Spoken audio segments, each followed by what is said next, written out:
You know, when we're scouting and we come up on a big rub, oftentimes we go, man, imagine the size of the buck that made that rub. Well, I had an interesting encounter while hunting in November.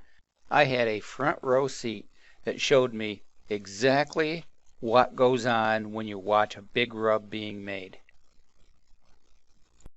One early morning in mid-November, about an hour after daylight, I got some pretty good footage here of a really nice 1.5 and a 2-year-old 8-point who has recently broken his left main beam off above his brow tine. And see how he's posturing. He's got his ears back. He's got all his hair standing up on him, trying to make himself look a little bigger than he is. And he's definitely full of testosterone and powered up and letting the other bucks that are in this food plot know that he has entered and he's the boss. I will tell you, it was very enjoyable to watch this buck over about in 45 minutes moving around this food plot, working scrapes, making small rubs, and just posturing against any other buck that would get next to him.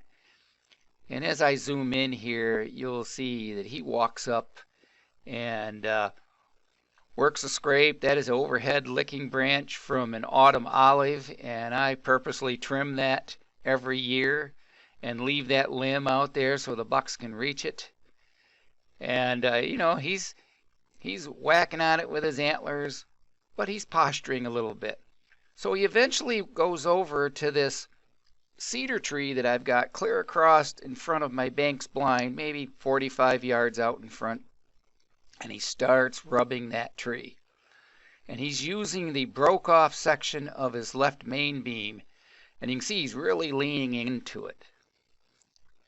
And I got a whole bunch of video footage, and he worked it and he worked it and he worked it. And notice how much cleaner the screen is right there. I have to use a squeegee to remove the fogginess that comes up on the glass of the bank's blind. Under cold weather, with my body heat in there, it'll fog up. So excuse me when you see those foggy videos, but you can tell he is leaning into it and rubbing, and he puts his forehead into it, and then he licks it, and he just stays at it. And it seemed like 10 plus minutes, maybe not that long, but he worked on that tree for a really good amount of time.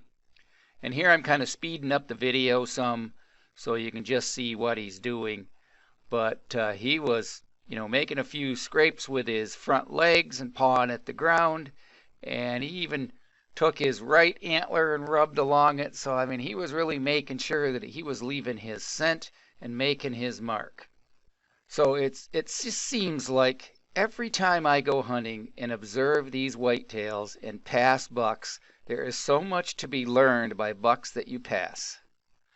So maybe an hour or so later, this other real nice 8-point that I've had hanging around this year, he comes in and he zeroes right in on that fresh rub, and he comes over and he's got to start rubbing on that same exact tree. And you can see down where it's probably 20 inches or lower, 15 inches off the ground, that thing must be at least, 14, 16 inches in diameter.